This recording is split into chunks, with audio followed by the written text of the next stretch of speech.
नमस्कार मित्रांनो, मी संतोष केंद्रे आपणा सर्वांचे या व्हिडिओ ट्युटोरियलमध्ये स्वागत करत आहे। आजच्या भागात आपण एक नवीन अँड्रॉइड ॲप्लिकेशन पाहणार आहोत। त्याचं नाव आहे ॲनिमल 4D प्लस। आता तुम्हाला माझ्या स्क्रीनवर काही चित्र दिसत आहेत। इथं हत्ती आहे, त्यानंतर इथे हे दोन वेगवेगळे चित्र आहेत। एका पहिल्या चित्रामध्ये खाली कागद ठेवलेला आहे आणि कागदावर ते मुंग्या दिसत आहेत। दुसऱ्या चित्रात मोबाईल आहे, मोबाईलच्या वरती एक सुंदर असं फूल आलेलं दिसत आहे आणि त्या फुलाला आपण हाताने स्पर्श केलेला आहे। इथं जमिनीवर कागद ठेवलेला आहे, त्याच्यावर कासव आहे ब्लॅक अँड व्हाईट। तर तो कासव त्या कागदामधून बाहेर आपल्या घरामध्ये, आपल्या शाळेमध्ये आपल्याला आलेला दिसणार आहे। त्यानंतर हा माकड आहे, त्याच प्रकारे मोबाईल मधून बाहेर आलेला भास होत आहे। आपण हात ठेवलेला आहे तर हातावरची एखादी वस्तू उचलतोय, अशा प्रकारचा भास होत आहे। तर हे कसं करायचं, तर या ॲप्लिकेशन मध्ये सुविधा दिलेली आहे। फक्त हे ॲप्लिकेशन ओपन करायचं आहे। मी आता हे ॲप्लिकेशन माझ्याकडे आहे ते ओपन करतो, म्हणजे आपल्याला पाहता येईल। ॲप्लिकेशन ओपन केल्यानंतर तुम्ही जर फर्स्ट टाइम करत असाल तर तुम्हाला अशा प्रकारचं विंडो येईल। त्यामध्ये हे सर्व चित्र दिसत आहेत। हे सर्व चित्र ॲनिमल 4D प्लसचे आहेत।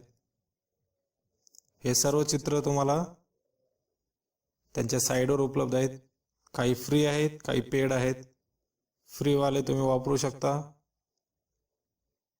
त्यानंतर हे ॲप्लिकेशन ओपन झालेलं आहे। इथं काही इन्स्ट्रक्शन दिलेले आहेत। पहिल्या इन्स्ट्रक्शन मध्ये असं सांगण्यात आलेलं आहे की तुम्ही फक्त हे ॲप्लिकेशन ओपन करा आणि चित्र स्कॅन करा। दुसऱ्या याच्यात सूचना दुसरी अशी आहे की तुमच्याकडे जर कार्ड नसतील तर इथून तुम्ही कार्ड घेऊ शकता। तुम्ही डायरेक्ट पण गुगलला सर्च करून ऑक्टोगन 4D किंवा ॲनिमल 4D प्लस इमेजेस म्हणून पण सर्च केल्यानंतर तुम्हाला ते सर्व चित्र, फोटो तुम्हाला तिथे भेटतील। तुम्ही तिथून ते प्रिंट काढून घ्या। एकदा प्रिंट काढल्यानंतर परत तुम्हाला साईडवरून डाउनलोड करायची गरज नाही। त्याची झेरॉक्स काढल्या, त्याच्या फोटो कॅमेऱ्याने फोटो काढल्या तरी ते काम करतं। तर चला मग पाहूया, प्रत्यक्ष आपण अनुभव घेऊ ते कशा प्रकारे काम करतं। आता मी हे इथं जो इन्स्ट्रक्शनचा मेसेज आहे त्याला मी क्लोज करतो। क्लोज केल्यानंतर माझ्याकडे ते चित्र आहे, ते चित्र मी माझ्या कॅमेराने स्कॅन करतो। स्कॅन करते वेळी एक काळजी घ्यायची आहे की मोबाईल तुम्हाला जोपर्यंत त्याचा लाईव्ह चित्र दिसत नाही तोपर्यंत कॅमेरा स्थिर धरायचा आहे। आता तुम्हाला हा जिराफ दिसत आहे।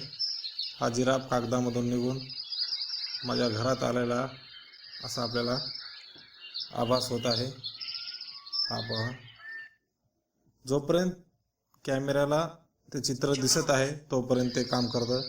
जर त्या कॅमेऱ्याला ते चित्र दिसत नसेल तर ते डिस्कनेक्ट होतं। अशा प्रकारे आपण हा जिराफ झाला। दुसरं चित्र पाहूया।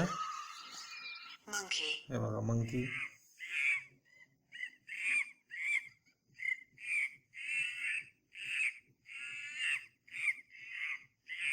आपण त्याला हातावर घेतल्यासारखा भास होत आहे। हातातील वस्तू घेत आहे, तो खात आहे।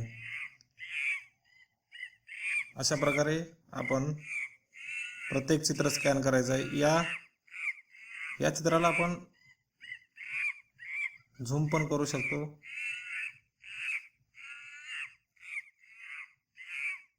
लहान मोठं। त्यानंतर आपण दुसरं चित्र पाहूया।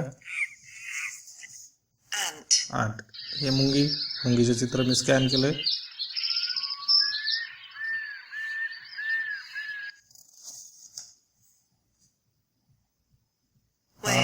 वेल, मासा।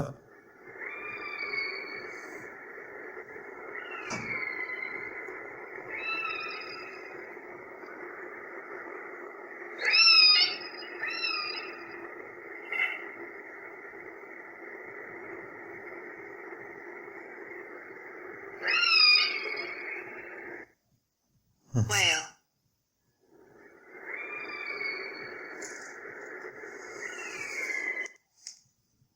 त्यानंतर काऊ, cow,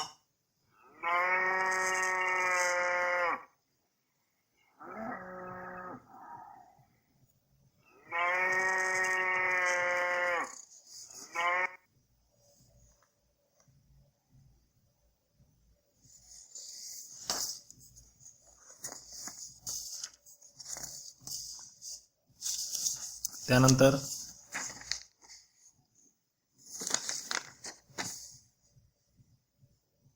याला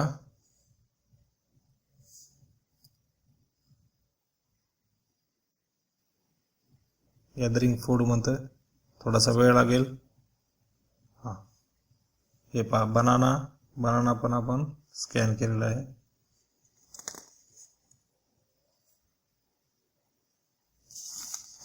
त्यानंतर गवत आहे, ग्रास.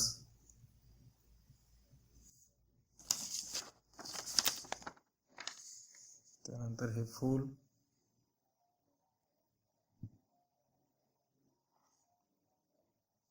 अशाच प्रकारे आपण, आता माझ्याकडे जर दुसरा मोबाईल असेल आणि त्या मोबाईलमध्ये जर हे चित्र असतील तर ते पण आपण स्कॅन करू शकतो. आता माझ्याकडं लॅपटॉप आहे, लॅपटॉपला माझ्या चित्र आहेत, बघूया ते तिथं काम करतंय का.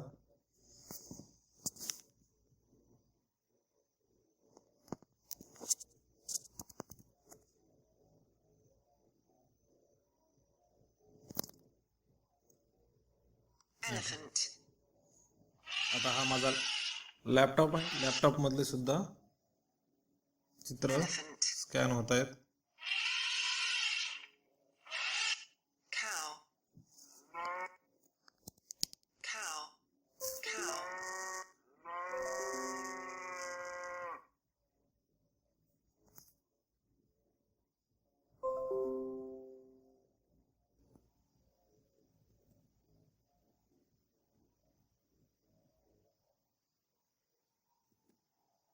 monkey,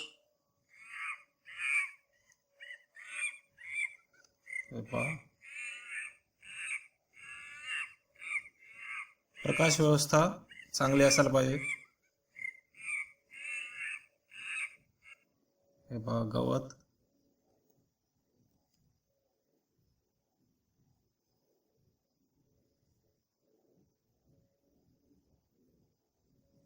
प्रॉपर स्कॅन होणं गरजेचं आहे. जर व्यवस्थित आणि मोबाईल कॅमेरा स्थिर असणं गरजेचं आहे. अशा प्रकारे तुम्ही इतरही चित्र स्कॅन करून त्याचा लाईव्ह अनुभव घेऊ शकता. पुढच्या भागात एका नवीन अँड्रॉइड ॲप्लिकेशनची माहिती घेऊया. तोपर्यंत धन्यवाद.